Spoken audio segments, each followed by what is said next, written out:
Assalamualaikum teman-teman, para pejuang gangguan asam lambung dan psikosomatis.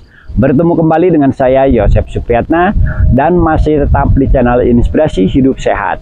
Dan masih tetap juga mengupas tentang seputaran gangguan asam lambung dan psikosomatis. Teman-teman sekalian, di sore hari yang cukup mendung ini, saya tetap menemani teman-teman semuanya dalam rangka mengatasi gangguan asam lambung dan psikosomatis. Dan teman-teman sekalian, di session video kali ini saya akan share video 4 misi yang harus dilakukan untuk segera sembuh total teman-teman ya. Bagi teman-teman yang sudah lama mengalami gangguan asam lambung dan psikosomatis, simak videonya sampai selesai. Semoga saja dengan menyelesaikan misi ini teman-teman ya, teman-teman lebih cepat untuk sembuh total, karena berbagai macam penghalang rintangan yang membuat kita itu mangkrak teman-teman ya untuk mengatasi gangguan asam lambung dan psikosomatisnya itu semuanya bisa dilewati. Nah itu teman-teman ya. Dan teman-teman sekalian, sebelum saya melanjutkan pembahasannya, seperti biasa bagi teman-teman yang seperjuangan dan berkenan untuk mendukung channel ini, silahkan subscribe dulu channelnya, like videonya, dan juga nyalakan tanda loncengnya untuk mendapatkan upload video terbaru yang saya share untuk menemani teman-teman semuanya. Dan bagi teman-teman juga yang ingin bertanya tentang seputaran gangguan asam lambung dan psikosomatis, silahkan tulis di kolom komentar dan saya akan menjawab semampu saya teman-teman ya. Semoga jawaban-jawaban itu dapat membantu kondisi teman-teman semuanya menjadi cepat sembuh total dan terbebas dari gangguan asam lambung dan psikosomatis yang sedang teman-teman alami. Amin ya Allah, amin ya robbal alamin. Nah teman-teman sekalian, kita lanjutkan saja kepada topik utamanya, yaitu 4 misi untuk segera sembuh total teman-teman ya. Mungkin di antara teman-teman itu ada yang sudah bertahun-tahun teman-teman ya mengalami gangguan asam lambung dan psikosomatis, dan sampai sekarang belum ada perkembangan yang baik terhadap kondisinya. Boro-boro sembuh kayaknya Yosef, malah sensasi semakin banyak, malah semakin takut untuk keluar rumah, dan berbagai macam hal yang bertambah buruk teman-teman ya. Mungkin saja 4 hal ini belum dilakukan oleh teman-teman semuanya. Jadi ketika teman-teman melakukan cara untuk mengatasinya itu sangat mudah terpengaruh oleh suasana yang menghambatnya teman-teman ya. Ketika teman-teman itu sudah merasa baikan, sudah merasa nyaman, 1 minggu yang kedepannya timbul lagi berbagai macam sensasi, timbul pikirannya apa betul bisa sembuh. Nah seperti itu, mulai turun mentalnya, mulai turun keyakinannya. Ketika teman-teman itu sedang aktivitas sudah bebas kemana-mana, ternyata masih kecemasannya timbul, jadi ragu apa betul nih kecemasan itu bisa hilang 100%. Nah seperti itu, jadilah timbul lagi sensasi karena stresnya. Jadi teman-teman sekalian, hal tersebut harus bisa kita sikapi, harus kita singkirkan supaya tidak menghambat kesembuhan teman-teman terbebas dari gangguan asam lambung dan psikosomatis secara total teman-teman ya. Nah untuk itu teman-teman sekalian, simak video ini sampai selesai, semoga dapat membantu kondisi teman-teman semuanya menjadi lebih baik dari kondisi hari ini teman-teman ya. Mudah-mudahan saja semakin ke sana semakin baik dan sembuhlah teman-teman dari gangguan asam lambung dan psikosomatis yang selama ini selalu saja membawa ketidaknyamanan dalam aktivitasnya. Dan apa saja Kang Yosef yang harus dilakukan? Yang pertama, bangun dulu pondasi keyakinan kita itu bisa sembuh kembali teman-teman ya. Karena apa? Tanpa keyakinan kita itu akan bisa sembuh kembali, maka sedikit saja kita itu mengalami hambatan terasa besar teman-teman ya. Seperti ketika si sensasi itu sudah hilang kambuh teman-teman ya. Wah ini nggak akan bener nih, nggak akan sembuh kalau seperti ini. Buktinya sudah merasa baikan 1 minggu, 1 minggunya lagi timbul terus-terusan sensasi. Nah jadilah mudah teman-teman ya, ketika ada halangan rintangan seperti itu mudah sekali terpengaruh. Karena apa? Karena kurang percaya diri teman-teman ya melakukannya itu. Jadi yang pertama harus bangun dulu pondasi keyakinan bahwa kita itu bisa sembuh kembali dari gangguan asam lambung dan psikosomatis secara total teman-teman ya. Apa buktinya yang akan menambah keyakinan kita? Ya banyak orang-orang yang sudah sembuh dan terbebas dari gangguan asam lambung dan psikosomatisnya. Mereka sama mengatasi, mereka sama berusaha, mereka sama selalu mencari solusi untuk mengatasinya. Kita pun sama. Kenapa mereka sembuh kita tidak teman-teman ya? Nah itu yang menjadi masalah itu lama dan tidaknya saja teman-teman. teman-teman kita sembuh. Dan untuk mempercepatnya, yaitu kita harus memperkuat dulu pondasi keyakinan kita, supaya sugesti pikiran kita itu tidak mudah berubah-ubah di tengah jalan. Nah, itu yang pertama, teman-teman ya. Yang kedua, kita harus memahami tubuh kita, teman-teman ya, tubuh dan pikirannya. Karena ketika kita tidak memahami tubuh dan pikiran kita, maka selalu saja apa yang kita lakukan itu akan bertentangan. Ketika pikirannya membodohi kita, teman-teman, dengan fakta yang tidak sebenarnya, kita mudah terbawa arus pikiran tersebut. Nah, itu teman-teman ya. Jadi memahami tubuh dan pikirannya saat kita itu mengalami gangguan asam lambung gejala, anestesi psikosomatis. Tubuh kita itu harus dipahami oleh kita bahwa saat ini tidak suka dengan makanan-makanan pantangan asam lambung. Ketika makan pedas timbul sensasi tiba-tiba, teman-teman, atau saat itu juga ketika kita minum minuman yang asam atau makanan yang asam, maka timbul melilit di perut. Itu tubuh kita harus dipahami bahwa saat itu dia itu tidak ingin, teman-teman, itu mengkonsumsi makanan dan minuman-minuman tersebut, teman-teman ya. Jadi kita setelah tahu kondisi tubuh apa yang diinginkan oleh tubuh kita, maka kita tidak akan melakukan hal-hal yang membuat kontra dengan tubuh kita. Nah, itu teman-teman ya. Jadi pahami, jangan mau yang enak-enak saja ketika makan. Ya, ketika kita melakukan sesuatu hal, jangan mau yang gampang-gampang saja, teman-teman ya. Kita harus bisa menyadari, memahami, dan menyesuaikan dengan keadaan kita. Pahamilah apa yang diinginkan oleh tubuh teman-teman saat ini, supaya apa yang dilakukan oleh teman-teman semuanya itu sesuai dengan kebutuhan dan yang menenangkan tubuhnya itu sendiri. Dan yang kedua, teman-teman sekalian, yaitu masalah pikirannya. Kita harus memahami pikiran kita. Pikiran kita saat ini mudah terpengaruh oleh berbagai macam hal yang bisa membawa ke arah negatif, teman-teman ya. Dan pikiran kita saat ini lebih banyak terpengaruh oleh kecemasan berlebihan dan sering membodohi kita tanpa fakta-fakta tidak dengan fakta-fakta yang sebenarnya, sering membawa atau menjerumuskan kita kepada sensasi yang lebih hebat. Jadi pahamilah, ketika berpikir sesuatu hal, apalagi hal tersebut negatif, jangan langsung teman-teman itu diponis bahwa itu betul yang sebenarnya akan terjadi. Pahami oleh teman-teman semuanya, kondisi pikiran kita itu lebih banyak terpengaruh oleh kecemasan berlebihannya. Jadi ketika berpikir apapun, coba dicek dulu faktanya yang sebenarnya, teman-teman ya. Apakah betul saya ini dalam kondisi yang mengalami penyakit yang parah? Apakah betul saya ini kondisi mental sedang menurun drastis? Apakah betul sensasi-sensasi tersebut adalah sensasi yang besar? Nah, itu teman-teman ya. Jadi ketika pikiran kita itu mengarahkan ke arah manapun, saat kita mengalami gangguan asam lambung gejala, anestesi psikosomatis, cek dulu faktanya terlebih dahulu. Supaya apa? Supaya kita tidak langsung terpengaruh. Mending kalau pengaruhnya itu ke arah yang positif.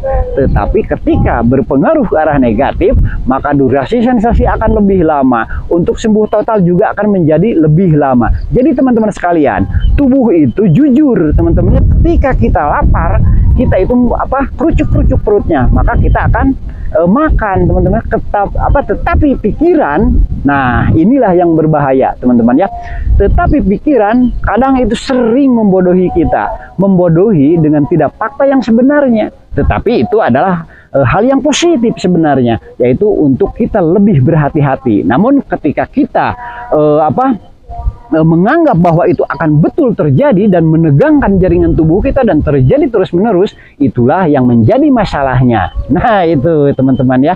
Jadi teman-teman sekalian, memahami tubuh dan pikiran kita itu saat mengalami gangguan asam lambung gejala, anestesi psikosomatis sangat penting, supaya apa yang dilakukan oleh kita itu, baik itu makanannya, minumannya, tidurnya, dan lain sebagainya, cocok dengan kebutuhan tubuhnya, dengan yang diinginkan oleh tubuh kita. Dan kita harus memahami pikiran kita. Pikiran kita selalu terpengaruh kecemasan berlebihan. Ketika sesuatu terjadi, apalagi kita khawatir tentang kondisi kesehatan kita, cek faktanya terlebih dahulu. Bagaimana faktanya, baru kita memutuskan apakah kita akan takut atau tidak, teman-teman ya. Nah, itu teman-teman ya. Jadi teman-teman sekalian, kadang-kadang hal yang kecil pun akan menjadi besar karena pikiran kita yang membesar-besarkannya. Dan segala sesuatu akan menjadi hal yang biasa-biasa saja ketika kita berpikirnya tidak overthinking, tidak berlebihan. Nah, itu.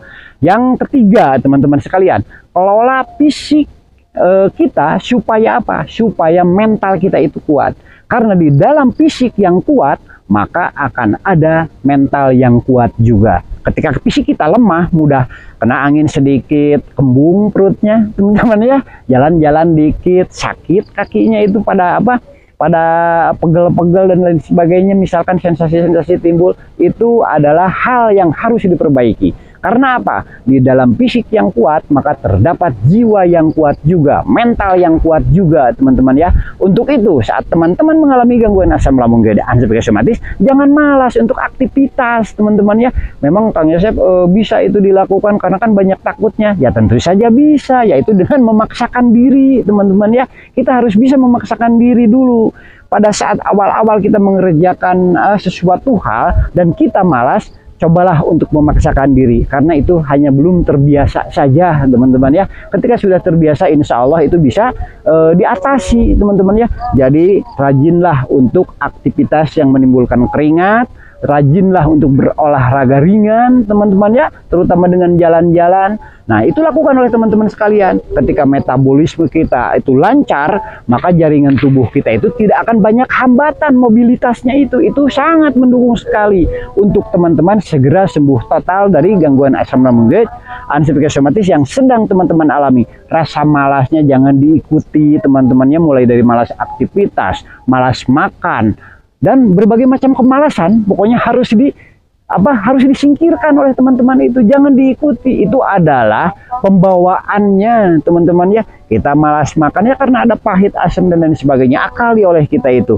Makannya ketika menelan tidak nyaman di tenggorokan, pakai air putih. Makanannya yang lembek-lembek, teman-teman ya. Nah, seperti itu saja diakali. Kita itu manusia banyak akalnya, teman-teman ya. Jadi ketika akal kita ditempatkan di tempat yang seharusnya, maka berbagai macam hambatan dari kehidupan kita itu insya Allah bisa diatasi, teman-teman. Jadi gunakanlah akal kita untuk menyikapi apa yang sedang kita alami supaya cepat sembuh kembali, supaya hidup kita itu sewajarnya lagi seperti dulu, teman-teman ya. Nah, itu adalah hal yang ketiga, kelola fisiknya supaya kuat, supaya apa? Mentalnya juga menjadi kuat, teman-teman ya. Di antaranya dengan melakukan aktivitas yang menimbulkan keringat, olahraga ringan yang rutin, teman-teman ya. Melakukan olah pernapasan supaya lebih tenang jaringan tubuhnya. Lakukan itu setiap hari kalau bisa, teman-teman ya. Nah, itu yang ketiga. Yang keempat, untuk melatih menumbuhkan mental kita, teman-teman, latihlah supaya mental kita itu kembali tumbuh. Bagaimana caranya? Yaitu kita itu merindukan aktivitas-aktivitas yang biasa kita lakukan dulu itu bisa kita lakukan lagi. Maka latihlah mental kita untuk bisa melakukan aktivitas-aktivitas itu lagi, teman-teman ya. Di antaranya, misalkan teman-teman itu biasanya sore hari itu jalan-jalan JJS, teman-teman ya, apalagi hari di bulan Ramadan ini, bulan puasa, teman-temannya, sambil ngabuburit. Lakukan, teman-teman ya. Wah, Kang Yosep kan di luar sana itu timbul kelayangan, timbul rasa pusing, lalu begah, kembungnya timbul. Kang Yosep jadi malas untuk melakukannya. Apakah akan seperti itu terus, teman-teman? Seumur hidup teman-teman akan seperti itu, diam di rumah, tidak beraktivitas, tidak produktif. Alangkah ruginya kalau seperti itu. Nah, teman-teman sekalian, untuk itu maka kita harus melatih kembali untuk membiasakan bisa melakukannya lagi. Supaya apa? Timbul sugesti pikiran kita, oh ternyata yang saya khawatirkan selama ini tidak ada buktinya. Ternyata yang saya khawatirkan selama ini tidak terjadi terhadap saya. Ternyata hanya sensasi-sensasi kecil yang bisa diatasi, teman-teman ya. Nah, Kang Yosep kan kalau mau mulainya itu suka timbul dulu kelayangan, berbagai macam hal yang membuat kita itu enggan melakukannya. Itu adalah tantangannya, teman-teman ya. Ketika kita itu melewati tantangannya, maka jalan terbuka untuk melakukannya seterusnya seperti biasanya. Nah, itu teman-teman. Jadi kita itu jangan tidak ingin melewati tantangan dalam kehidupan itu. Karena dengan melewati tantangan itu, biasanya hal yang di depannya itu akan lebih lancar, teman-teman. Itu hanya portal-portal pembatas saja. Ketika kita sudah melewati portalnya, maka jalan ke depannya itu akan lurus dan mudah untuk kita lalui. Nah, itu teman-teman. Jadi latihlah mentalnya untuk melakukan aktivitas-aktivitas yang biasa teman-teman lakukan. Tetapi ingat, jangan berlebihan, teman-teman ya. Sewajarnya saja. Karena aktivitas yang kita lakukan dulu pun adalah aktivitas-aktivitas yang sewajarnya. Jangan kita itu karena ingin cepat pulih mentalnya menjadi kuat kembali, teman-teman, menjadi paham kembali dengan yang terjadi, bahwa sebenarnya saya masih bisa melakukan hal-hal tersebut, teman-teman ya. Kita tiap hari hari saja lari-lari, tiap hari saja kita mengerjakan aktivitas yang berat-berat. Itu jangan seperti itu, teman-teman ya. Lakukan sesuai dengan kondisi teman-teman saat ini, step by step. Walaupun lambat, tetapi itu pasti sampai ke tujuan.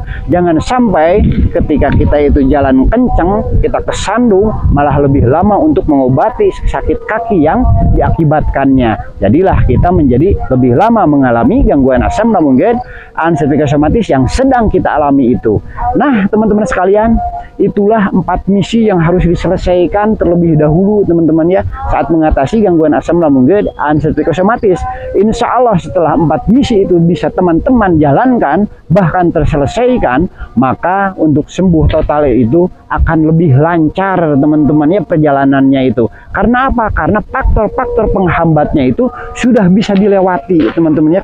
Tinggal itu adalah prosesnya, teman-teman ya, dan proses itu memerlukan kesabaran karena proses memerlukan waktu, teman-teman ya. Jadi kesabaran adalah hal yang utama yang harus bisa kita tanamkan, karena setelah 4 misi ini selesai, maka kesabaran menjadi fondasi terakhir untuk memperkuat semuanya, teman-teman ya. Tetap konsisten teman-teman mengatasinya, tetap semangat sertai dengan kesabaran. Maka apa yang sedang teman-teman alami saat ini, ketidaknyamanan yang terus-menerus dialami oleh teman-teman dari gangguan asam lambung GERD dan psikosomatisnya, insya Allah dapat terlewati, teman-teman ya. Insya Allah itu bisa terlewati. Karena apa ya? Banyak yang sudah sembuh total, seperti biasa kembali kehidupannya sewajarnya kembali, teman-teman ya. Ceria lagi, bahagia lagi, bebas lagi aktivitasnya. Walaupun tetap kita harus menjaga kondisinya supaya tetap sehat, jangan sampai terjadi yang kedua kalinya mengalami gangguan asam lambung GERD dan psikosomatis, karena itu sudah terbukti sangat tidak nyaman dan mengganggu sekali. Nah, itu teman-teman ya. Nah, teman-teman sekalian, mudah-mudahan saja 4 hal itu menjadi pencerahan bagi teman-teman semuanya untuk memperbaiki kondisi teman-teman sekarang yang sedang mengalami gangguan asam lambung GERD dan psikosomatisnya. Dan teman-teman sekalian, di akhir video selalu saya berdoa untuk teman-teman semuanya yang sedang mengalami gangguan asam lambung GERD dan psikosomatis ataupun yang sedang mengalami gangguan kesehatan yang lain, semoga semuanya cepat sembuh total dan dapat beraktivitas kembali dengan normal. Amin ya Allah, amin ya robbal alamin. Akhir kata, assalamualaikum warahmatullahi wabarakatuh.